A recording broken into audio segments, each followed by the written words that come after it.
Harper, you know you're supposed to handle the family trip arrangements again this year, right?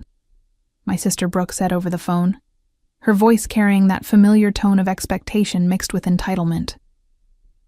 I was sitting in my home office in Portland, Oregon, reviewing quarterly reports for my marketing consulting business, Velmark Ventures. At 31, I had built something meaningful from nothing, but to my family, I was still just the reliable one who handled logistics and picked up tabs.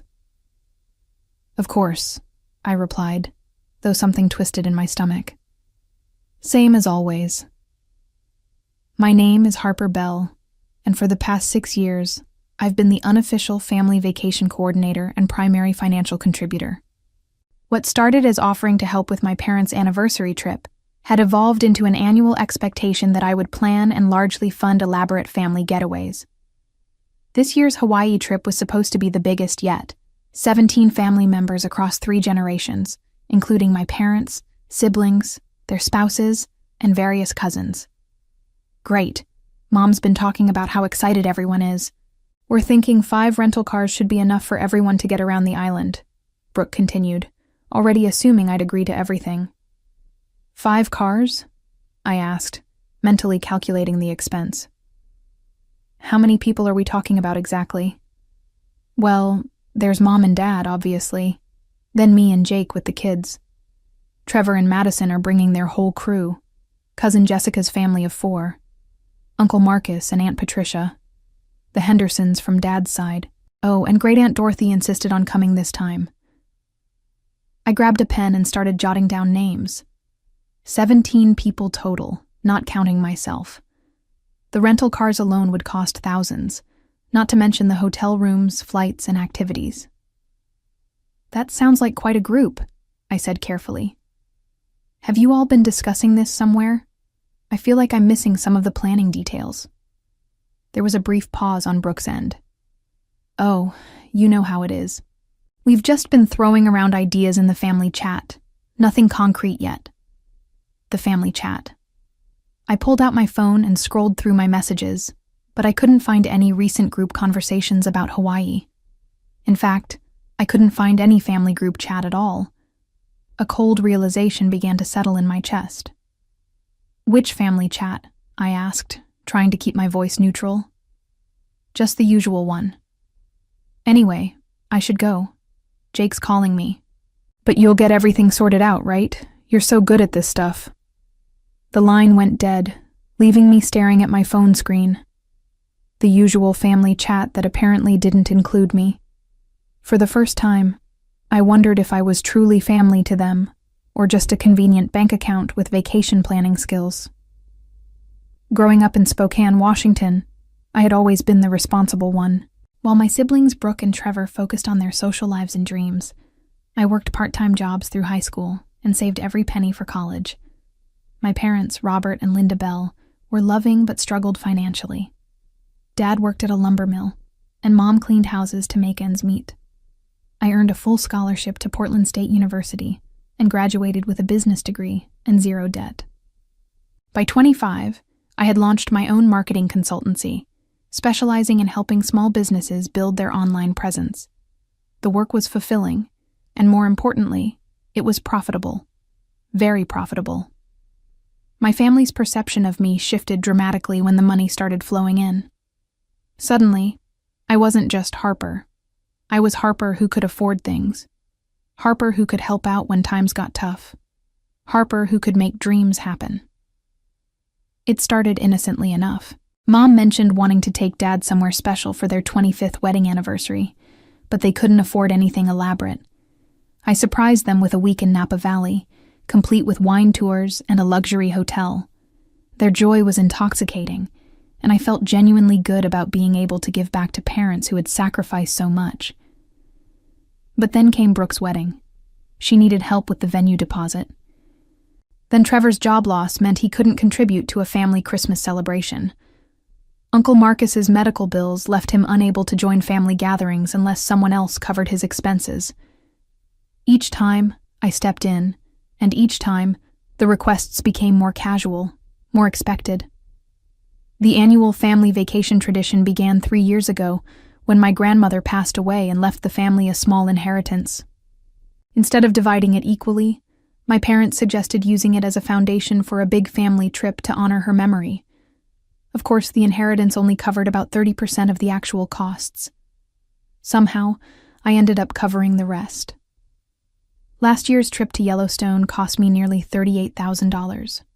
The year before, our week in the Outer Banks ran $42,000. I told myself it was worth it to see everyone together, to create memories. But lately, I'd started noticing how the family dynamic shifted during these trips. I wasn't really participating as much as I was facilitating. I was the one coordinating activities, handling logistics, managing conflicts, and solving problems while everyone else enjoyed themselves. Still, I kept doing it because I loved my family, and I believed they appreciated what I was doing. The idea that they might be planning and discussing this year's trip without me had never occurred to me. But Brooke's casual mention of the usual family chat was beginning to plant seeds of doubt that I couldn't ignore. That evening, I decided to call my cousin Jessica to clarify some details about the Hawaii trip. Jessica had always been straightforward with me, and I figured she could fill in the gaps about the planning process. "Harper, perfect timing," Jessica said when she picked up. "I was just looking at flights to Honolulu. This trip is going to be incredible." "Yeah, about that," I said, settling into my couch with a cup of tea. "I feel like I'm missing some of the coordination details. Brooke mentioned you all have been discussing things in a family chat." There was a silence on Jessica's end that lasted just a beat too long. "Oh, well, you know how these things go. People just start throwing out ideas." "Right, but which chat specifically? I don't seem to have access to whatever group you're using." Another pause. "Harper, can I ask you something? Are you okay with funding this whole thing again?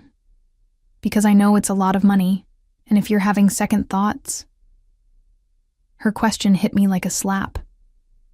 "What do you mean, am I okay with it? Did someone suggest I wasn't?" No, nothing like that. It's just... Well, Brooke mentioned that maybe we should start planning things without assuming you'll cover everything. You know, be more independent." My heart started racing. "Planning things without me?" "Not without you," Jessica said quickly. "Just, not relying on you to handle all the financial stuff. Maybe everyone could contribute more equally this time." I felt something cold and hard forming in my stomach. "Jessica, can you do me a favor? Can you screenshot the family chat conversation about Hawaii and send it to me? I want to make sure I understand what everyone's thinking." The silence this time was deafening. Finally, Jessica sighed. "Harper, I'm not sure that's a good idea." "Why not?" "Because you're not in that chat." The words hung in the air between us. I felt like I'd been punched in the chest. They had created a family group chat specifically to plan a trip they expected me to fund, and they had deliberately excluded me from it. "I see," I said quietly. "Harper, please don't be upset. It wasn't meant to hurt you. It's just that sometimes when you're involved in the planning from the beginning, you tend to take over everything, and people wanted to feel more involved in the decision-making process." I took over everything? I organized everything because no one else would step up. I handled the logistics because when I didn't, chaos ensued. I managed the details because the alternative was disappointment and conflict. "So let me understand this correctly," I said, my voice steadier than I felt. "The family decided to plan a vacation without including me in any of the discussions, but they still expect me to pay for it? It's not like that, Harper. You know we appreciate everything you do." But as I hung up the phone, I realized that appreciation and respect were two very different things. The next morning, I woke up with a sick feeling in my stomach. I'd barely slept, replaying Jessica's words over and over. I decided to reach out to Trevor, hoping he might give me a clearer picture of what was really happening. "Hey, bro," I texted him. "Can we talk about the Hawaii trip? I'm a bit confused about the planning timeline." His response came quickly. "Everything's under control, Harper. Don't stress about it. We've got the basic framework sorted out. Great. Can you add me to the group chat so I can see what's been discussed? This time, his response took longer. Actually, let me call you. When Trevor called, his voice had that careful tone people use when they're about to deliver bad news gently. Harper, look, I need to be honest with you about something. I'm listening. The family has been talking, and we think maybe it's time for you to step back from these trips a little bit. Not step back entirely, he added quickly, but maybe not be so central to everything. I sat down hard on my kitchen chair. What does that mean exactly? It means that maybe this year we all contribute equally. Everyone pays their own way, makes their own arrangements. It would be more fair, don't you think? I almost laughed. More fair? Trevor, I've been paying for 70% of these family vacations for 3 years. You're telling me that now that you want to go somewhere expensive like Hawaii, suddenly everyone wants to contribute equally? That's not how we see it, Harper. We think you've been, well, buying your way into being in charge of everything. And it's made some people uncomfortable. The accusation was so stunning that I couldn't speak for a moment. Buying my way into being in charge? I had been in charge because no one else wanted to handle the work, the stress, the coordination, or the responsibility when things went wrong. So let me understand this, I said slowly. You all created a group chat without me to plan a trip to Hawaii, but you still expect me to pay for it? No one expects you to pay for anything, Harper. That's the point. We want to do this independently. Then why didn't anyone tell me that directly? Why am I finding out through conversations where people slip up and mention chats I'm not part of? Trevor sighed. Because we knew you'd react like this. We knew you'd get upset and try to take control of the planning again. I felt like I was in an alternate universe. I get upset when I find out my family is lying to me and excluding me. That seems like a reasonable reaction. We're not excluding you, Harper. You're invited to come. You're just not invited to plan everything or pay for everything. But you've already been planning without me for weeks, haven't you? Another pause. Yes. How long has this group chat existed? About 6 weeks. 6 weeks. For 6 weeks, my family had been enthusiastically planning a vacation, discussing details, making decisions, sharing excitement, and they had deliberately kept me out of every single conversation. But they still expected me to show up and participate, as if I had been part of the process all along. Trevor, I need to ask you something, and I want a straight answer. Do you actually want me on this trip, or do you just want my money? That's not fair, Harper. Answer the question. The silence stretched so long I thought the call had dropped. Finally, Trevor said, Of course we want you there. Your family. But the hesitation before his answer told me everything I needed to know. I wasn't family to them. I was a bank account that occasionally joined family activities. After I hung up with Trevor, I sat in my kitchen for a long time, staring at my phone. I felt hollow, like someone had scooped out my insides with a spoon.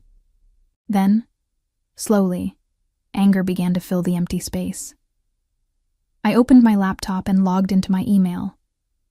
Over the years, I had become the family's unofficial travel agent, handling all the bookings and arrangements. This meant I had access to confirmation numbers, reservation details, and account information for this year's planned Hawaii trip.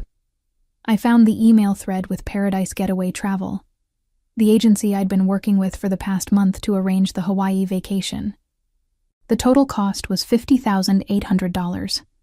17 people, 7 nights at the Maui Grand Resort, 5 rental cars, and a sunset dinner cruise for the whole group. I had already put down a $20,000 deposit, with the balance due in 10 days.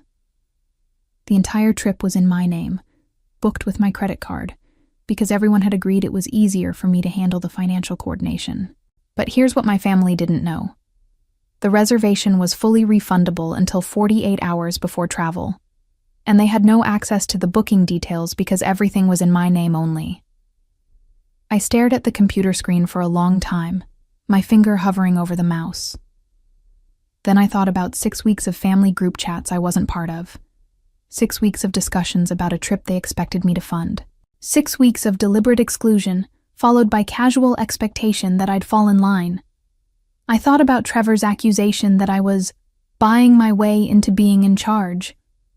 I thought about Jessica's suggestion that I was someone they needed to plan around rather than plan with. I thought about Brooke's dismissive tone when she mentioned the usual family chat that I wasn't part of. My phone buzzed with a text from my mom. "Harper, honey, just wanted to make sure you got the Hawaii details sorted out. Everyone's so excited. Love you." The casual assumption in her message that of course I would handle everything, that of course I would pay for everything, even after they had specifically excluded me from planning, was the final straw. I clicked on the Paradise Getaway travel website and logged into my account. The cancellation button was right there, innocuous and small. I clicked it. "Are you sure you want to cancel this reservation?" the pop-up asked. I thought about my family's excitement. I thought about the kids looking forward to swimming with dolphins. I thought about my parents, who had been talking about this trip for months. Then I thought about being deliberately excluded from 6 weeks of planning for a trip I was supposed to fund. I clicked, "Yes, cancel reservation." Your reservation has been successfully canceled. A refund of $20,000 will be processed within 3 to 5 business days. I closed the laptop and turned off my phone. I needed some space to think about what I'd just done and what came next. The silence in my house felt different now. Not empty, but peaceful. For the first time in months, I wasn't worried about coordinating anyone else's travel, managing anyone else's expectations, or solving anyone else's problems. I made myself a cup of coffee and sat on my back porch, watching the rain fall on my garden. Tomorrow morning, my family would discover that their Hawaii trip no longer existed. They would be angry, confused, and desperate to find someone to blame. But for right now, in this moment, I felt something I hadn't felt in years. Completely free. I woke up at 7 a.m. to the sound of my phone buzzing incessantly on my nightstand. I had turned it back on before bed, curious to see how long it would take for someone to discover the canceled reservation. Apparently, not very long. My phone screen showed 96 missed calls, 43 unread text messages, and 17 voicemails. The calls had started at 5:30 a.m. and were coming from every family member who had my number. I made coffee first, then sat down to listen to the voicemails. "Harper, this is Mom. Please call me back immediately. There's been some kind of mistake with the Hawaii reservation." Her voice was tight with panic. "Harper, it's Brooke. What the hell did you do? The travel agency says you canceled our entire trip. Call me back right now." Her voice was sharp with anger. "Harper, this is Dad. I don't understand what's happening. Can you please call us so we can sort this out?" He sounded confused and hurt. The messages continued in the same vein. Panic, anger, confusion, demands that I call back and fix the situation. Not one person asked if I was okay or why I might have made this decision. They all simply assumed it was a mistake that I needed to correct immediately. I was scrolling through the text messages when my phone rang again. It was my mom. "Harper, thank goodness. What happened with the reservation? The travel agency says you canceled everything yesterday." "I did cancel it," I said calmly. Silence. Then, "Why would you do that? Everyone's been looking forward to this trip for months." "Have they?" I asked. "Because from what I understand, everyone's been planning this trip for 6 weeks in a group chat that I wasn't included in. So I'm curious how you know what everyone's been looking forward to." Another silence. When Mom spoke again, her voice was carefully controlled. "Harper, I think there's been a misunderstanding." "I don't think there has been. I think the understanding is perfectly clear. You all wanted to plan a family vacation without me but still expected me to pay for it. So I removed myself from the equation entirely." "That's not what happened, sweetheart. You're still invited to come." We just thought it would be nice if everyone contributed equally this time. Then everyone can book their own reservations and contribute equally, I said. I'm sure the 17 of you can coordinate your own travel arrangements. Harper, please be reasonable.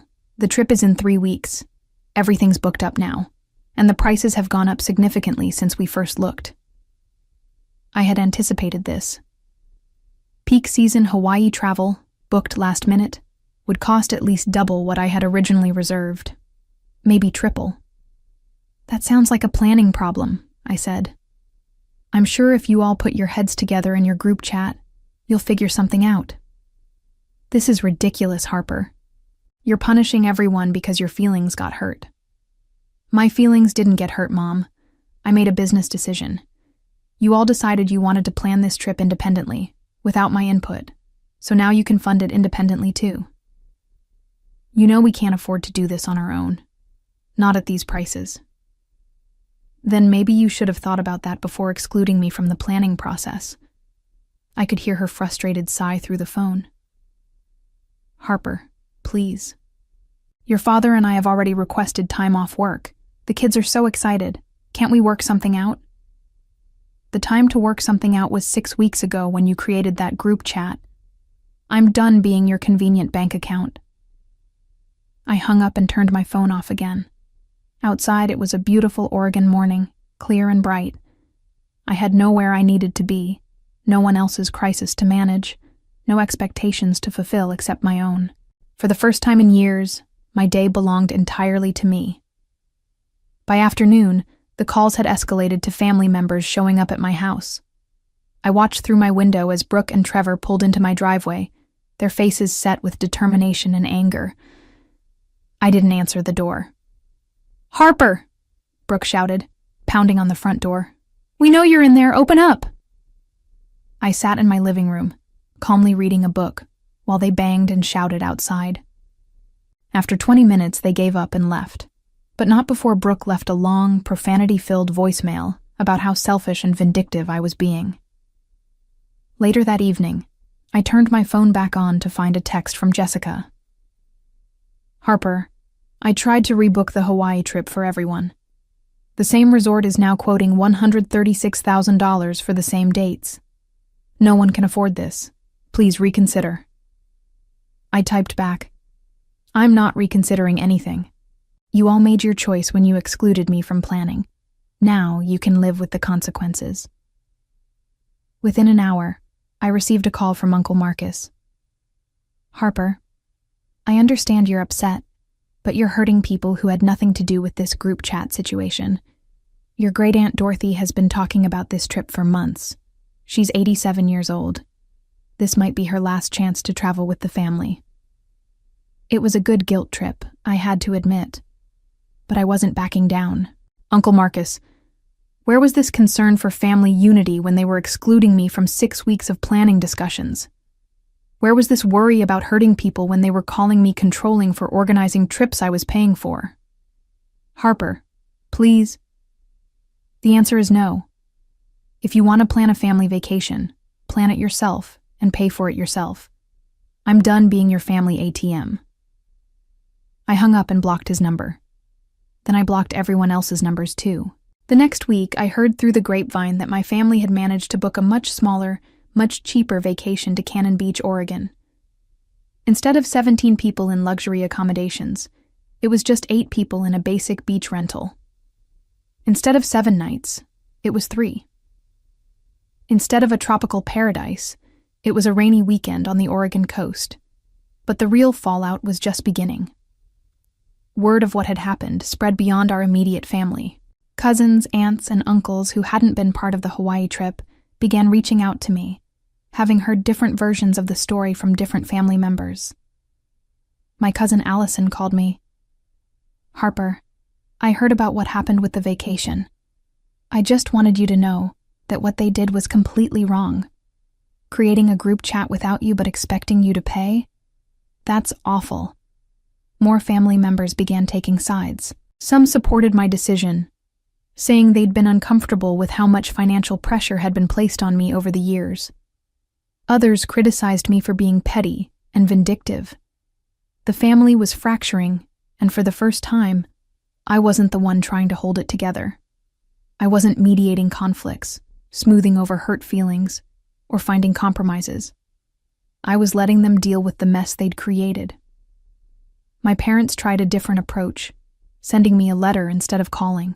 It was full of hurt feelings and accusations, but it also contained an admission I'd been waiting for. "We realize now that we may have taken your generosity for granted over the years. May have taken it for granted." Even in their apology, they couldn't fully own what they'd done. I wrote back, "When you're ready to have an honest conversation about how I've been treated, I'll be here. Until then, plan your own trips." I didn't hear back from them for 3 weeks.